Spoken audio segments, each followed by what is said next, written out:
Do you feel like you have to go somewhere far away to have an adventure?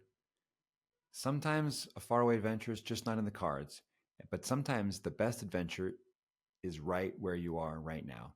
That's what we're going to talk about today. Welcome to the What Could Go Right podcast. We are your hosts, Erik, Orton. And I'm Emily Orton. And here we talk about personal growth and sailing. In 2014, we moved aboard a fixer-upper sailboat and bootstrapped a year sailing with our 5 kids, and it changed our lives forever. We tell the whole story in our memoir, our book, 7 at Sea. On this podcast, we want to help you go from fear to freedom, one adventure at a time. Today, we want to talk to the people who sailing with us is not in the cards. This one's for you. Because there's a lot of reasons why sailing with us is not a possibility. And this podcast isn't just about going sailing with Erik and Emily. Hopefully, we want to add value in other ways as well. So, do you want to kind of tell your premise for this, Emily? Yeah, there's this movie called Miracle on 34th Street, and they have this incredible Santa who's actually really Santa. And a woman comes in and to the department store, and she says, "I'm really looking for this one specific toy for my child." And he's like, "We have it, or maybe we don't have it," but he points her to where she can find it at the best possible price, and that's at a different department store. And so she just says, "Wow, thank you so much, because you gave me this incredible customer service. I want to keep coming back to this department store. Like, I'm gonna go get that for my child, the thing that he wants, that I will definitely be back." And she just tells the manager how pleased she is with this kind of service. And we want you, whatever your preferences and parameters, to be able to continue exploring and having adventures. And I mean, my dream would be that there would just be a shift in your mind to identify as an adventurer and looking at everyday occurrences in life as an opportunity to be curious, to discover, to explore.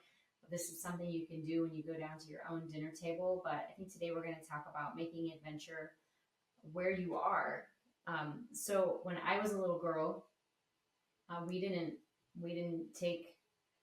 just went to our grandparents' house. We didn't go on a vacation. and then they didn't live very far away from us, But some things that my parents would do to kind of help us go out and explore were we would do a thing called a penny walk. And maybe this is something you want to do with your family or your loved one or just a friend, saying like, we're going to leave the house today. I'm not really sure where we're going to go. But every time we get to a corner, we're going to flip a coin, and heads will go right, tails will go left. And that used to be such a fun thing for me, because I would just be walking around my own neighborhood and be like, I have no idea where we're going to end up, like what's going to happen next. And every corner was like, oh my gosh, which way are we going to go? It was, as a little girl, that was so fun. Yeah. Total choose your own adventure. Yeah. I don't know if you have any. I have a story of something we did with our kids that. I have some other thoughts. So you go ahead, and then I'll circle back. I'll tell one more story now. That's something that we used to do with our kids that made us just really notice our neighborhood. Actually, I have 2 stories. One with our kids was that. What? Story. Are you proliferating ideas over there? But we would take sketchbooks and markers or paints, and we would pay such close attention because we were trying to capture it slowly through drawing. And that allowed us to pay even closer attention and notice things about the place that we lived, the places that we walked every single day. That made it feel more like we were connecting with her. Like we were noticing something that we had never seen before, and just kind of opened our eyes and expanded our vision about all that there was to see in our little neighborhood, in our little park that we went to every single day. And the second story that came to mind is my friend, my neighbor, and I we were both expecting babies about the same time. And when you're pregnant, your sense of smell gets very keen. And we lived in New York City, and so we noticed a lot. And so we started making a tour of scents and odors around New York City, and some of them were wonderful and some of them were terrible. And it just reminded me of Rolf Potts' book, A Vagabond, where he's like, have a purpose for your travel, a pilgrimage maybe that you're taking. And so we would talk about how we would just kind of make a little map of the smells around our neighborhood, and that was a whole different way of seeing the place that we lived. And I know Eric and I recently went to a local bakery, and we just realized there are a lot of bakeries in our city where we have lived for 3 years, and we have not visited very many of them. And so we might want to make it our personal adventure quest, our bakery quest, to make a list of all the bakeries within our city limits and visit and rate all of them. We will persevere. We will carry on. Somebody's got to do it. Somebody's got to do the bakery quest. And not just say, oh, I went to this bakery, here's what I rated, but like, I went to all the bakeries here.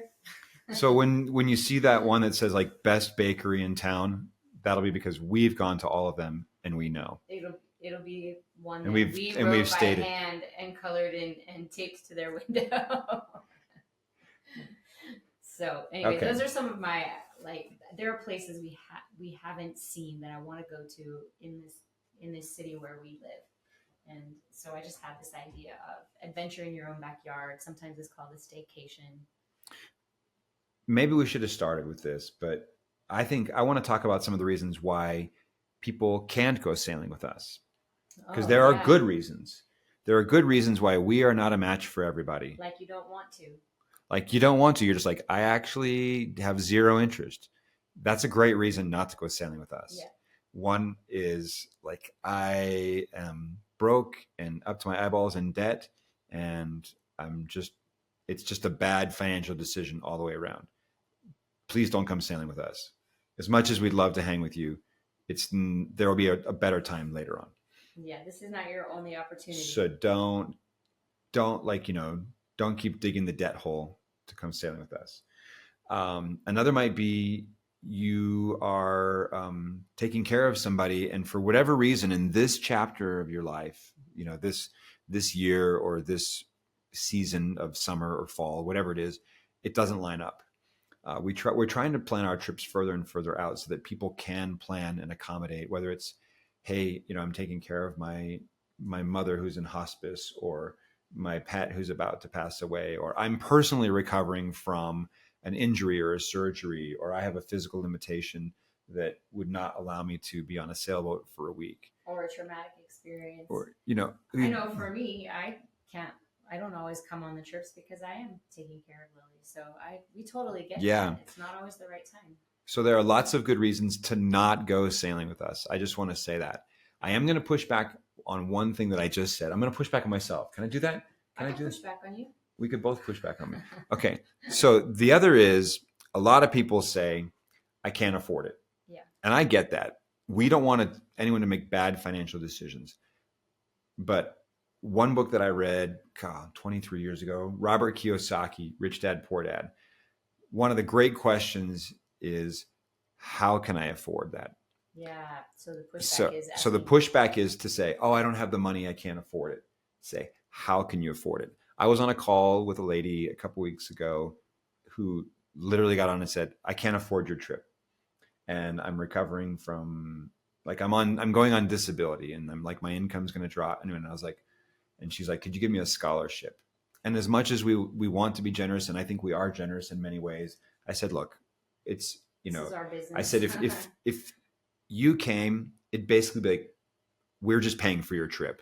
Yeah. We're taking it out of our personal budget because that's how small of a business we are right now. And so I said, as much as I would love to do that, I don't feel like I could right now. Yeah. We don't even know each other. And so I literally said, however, because she said, I think she said she'd been diagnosed with rheumatoid arthritis, which I understand what that means, because I never met my grandmother because she had rheumatoid arthritis and she passed away before I was ever born. So she's like, I want to go now while I can still physically do it, because I don't know how long until I won't be able to do it. And so obviously, that's There's a that's a part. compelling reason. And so my question for her was, how could you afford this? We can't afford to just gift you this trip. But there are people in your circle that you might know that understand your situation, that know your timeline, your physical constraints, and maybe instead of asking us for a scholarship, you could ask them to contribute. And I'm not saying everyone should go out and start to do GoFundMe's to so that you can come on a sailing trip in the Caribbean. You But know, she also might be able to say, like, what if I can fill a boat with all my friends? yeah, Could we make a and, deal? yeah. And I've literally told people, it's like, if you fill a boat, we'll make it work for you. Yeah. We'll figure it out. And so another way is to get a group together. Mm-hmm. That's one way. But sometimes it's, like you just physically can't get there. And it's a bittersweet thing for me, but I won't be taking my dad sailing again anytime soon because he just can't get there. Yeah. And that's okay. There's, cycles and seasons of life. Um, so there are legitimate good reasons to not get on an airplane, fly to a place, another country, and go sailing with us. Now, that said, I think what you're saying, Emily, about finding the beauty and the challenge and the adventure that exists right under your nose, you don't have to get on a plane and fly to another country and go sailing to have an adventure. And so here's one example for me. I love going to the United States national parks. We've been to a lot of them, and who I see there? I see people from other countries. I see Europeans. I see some Americans. See, Asians Yeah, coming from Asian countries. people from China or Japan or Australia or you're one of my climbing partners that I ended up climbing with came from Australia. People come from around the world to see what we have right here in the lower 48 and Hawaii and Alaska, but I'm just going to say the lower 48 since that's going to be most of us. And getting to those other places feels like going on an exotic trip. Alaska and Hawaii are kind of exceptions. And so I just think, and we live in Utah right now, and the number of places that we have not seen, explored, discovered is astonishing. It's a high number of places. It's a very high number of places.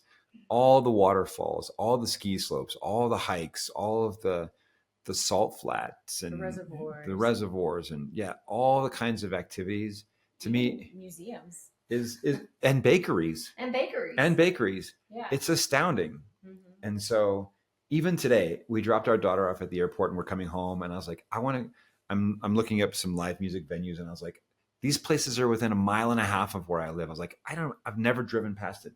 This might be a place where I want to go and play. So let's just drive it and see it. Mm-hmm. And the number of things that are right here, and your town is going to be your own thing. But I just think it's always humbling to me to go to places that are right here and see how far and how much effort, how far people have traveled, how much money they've spent to come see things that I can get to in 3 hours with a car and 1 tank of gas. And yet I haven't gone until that time. Yeah. So anyway, maybe you're not into national parks, but there are little gems right near you. That's my one sort of big look for local adventures. Yeah, I love that. Look for local adventures.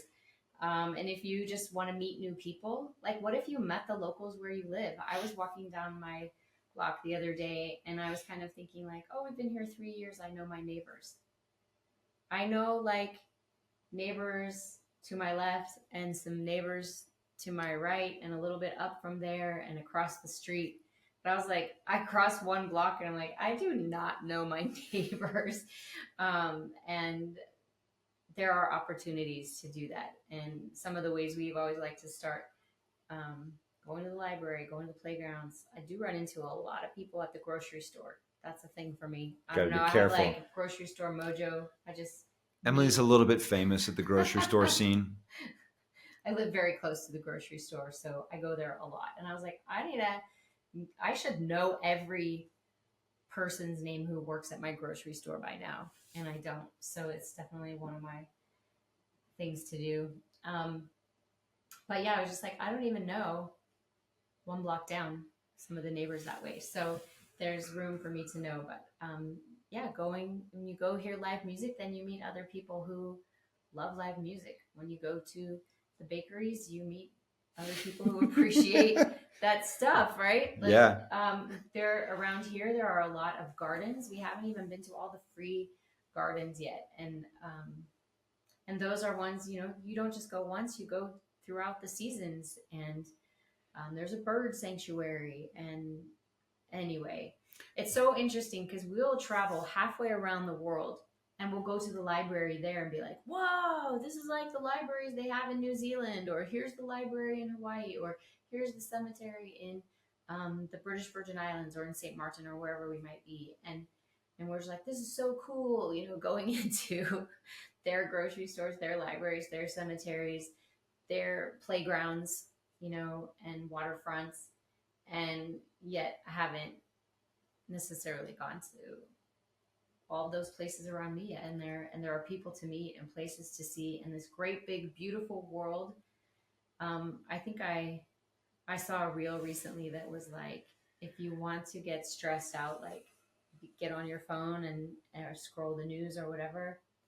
But if you want to feel like the world is a big and beautiful place, go outside, and you don't have to go very far to find that experience. I want to tell a story from this most recent trip that we took, because there was a guy on the boat who he worked as a guide in one of the national parks, and Mm-hmm. it was year round. And he was doing, It's in the winter, right? yeah, he did the winter, but I think he did year round as well. Okay. But in the winter in Yellowstone, there's so much snow that they would drive these kind of special, like kind of like a bus and a snowmobile had a baby. Like they I don't know if they called them big rigs, or I forget what the term was, but basically like big tractor treads that could cruise across the top of the snow. And the roads were just completely snowed over. and and he would drive the same route every day all season long. And he just said, you know what, it never got old, because I realized that every little change of light would make it that much different. And every um, shift throughout the season, and every change in the weather just brought out something new in the same place. And I saw Yellowstone Park, the same route that I drove. I got to see it, I'm going to say 365 different ways, because I don't know, I don't remember how many days out of the year he was there seasonally. But what I know is that 365 days out of the year, that same place was different every day. And so, admittedly, Yellowstone is a special place. It's a unique place on planet Earth. And maybe your neighborhood and strip mall aren't as nuanced as Yellowstone, but there may be subtleties there that you nor I are thinking of, that there's beauty to be drawn out. I think the point is that I'm actually going to share a pet peeve of mine about travel. A thing that people say, and I'll say that I don't want to judge anybody, because I know I say this too. But when people say, "Oh yeah, we did Egypt," Oh, we did. like when they use the to do verb Like, to a place, like, "Oh yeah, we did Morocco, or we did Venezuela," or hopefully you didn't. oh, don't go Don't go to to Venezuela. Venezuela. Yeah, That's a bad don't. But like to say, like, "Oh yeah, we did Miami, whatever." or yeah, we did Venice. Like a one hit does it. Like, oh, bam, got there, saw it, check, done. I just feel like if we travel that way, and we could say, oh hey, yeah, I did my growing the neighborhood where I grew up. I know everything about it. Mm-hmm. I just think that there's a lot more to discover. And when we are willing to say, I maybe say, I lived in Venice for a year, that's going to be a certain kind of experience. And not many people are going to have the opportunity to live in Venice for a year. But I think just taking that approach, that each place has something to offer, at a deeper and deeper and deeper level if we have eyes to see. I love that. Yeah. So I hope that you will walk out your front door with fresh eyes and notice something that you maybe haven't noticed before. Whenever we travel, usually the first day or two, we like to always be taking lots of pictures of things that stand out, because after we've seen them for a few days, they just start to blend in. We expect them and they become so familiar that we don't notice them. But maybe you can take that familiar filter off and look around and see something that is delightful or unexpected and discover something new right where you are. Give it a try. What could go right? Hey guys, before we wrap up, I just want to give you the sailing update. This is Erik Orton, and the update is 2025 is sold out. One caveat: we actually got a bigger boat than we expected for our November BVI trip. So November 10th through the 15th, we have one additional spot for one female solo traveler. November 10th through the 15th, 2025, British Virgin Islands. If you want to join us, we've got one spot for a lady. Otherwise, the rest of the year is sold out. In a couple of weeks, we are going to announce our whole 2026 lineup. And I'm going to save it for then when we give you all the details. But if you do want to go in January, February, those trips are, even though we haven't announced it yet, they're actually mostly full. So hop on a call with us if you want to see about going on those trips. And the one thing that I'm going to leak out is that I am super excited that we are adding a trip to Norway. I've never sailed there. We're going to team up with a local skipper and he's going to show us around, but we are going to go to Norway next year. And so excited to tell you more about that and the whole lineup for the year. But if you want a sneak peek, jump on a call with us. We can talk you through all the options and we'll release the rest of the schedule to everybody else later here in a few weeks. That's the sailing update. Hope to sail with you someday. My recommendation to anyone who wants to do this, do it. I think it's important for couples to do this. It's important for couples to get away, thrust themselves into a completely different situation, with the number one thing of having a good time and sharing time with your spouse and with other people who want to do the same thing. Whether it's here on this boat with Erik or hiking to Mont Blanc, every couple should do stuff like this. It's a growth experience.